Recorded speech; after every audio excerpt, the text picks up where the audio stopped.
Mr. President, Hi. again, this is in reference to your interview in the podcast where you said that you're open to reconciling with the Dutertes.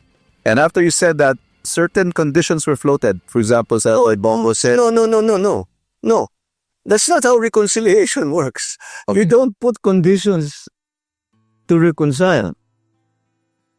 If you're sincere, you want to reconcile, let's sit in front of you. Ano ba talaga problema?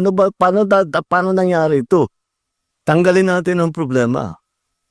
Pero sasabihin mo, hindi ako makikipag-usap hanggang ibigay mo sa akin ito. Wala pupuntahan na. yeah, and that condition. Tapos na. That's not reconciliation. That's not even a negotiation. That's demanding. Those are setting conditions. That, So, ano sasagutin ng kabila? Itong gagawin mo. Sasagutin mo, hindi. Gagawin ko yan kung gawin mo naman ito. Wala nang pupuntahan yun. Tapos na ang usapan.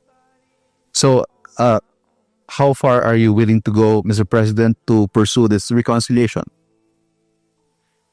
Put it this way. I don't know what will come up. What's needed? Kaya ko bang gawin? Hindi ko kayang gawin. Hindi naman ganun. You cannot prejudge at the... I'm going to talk to them only this much.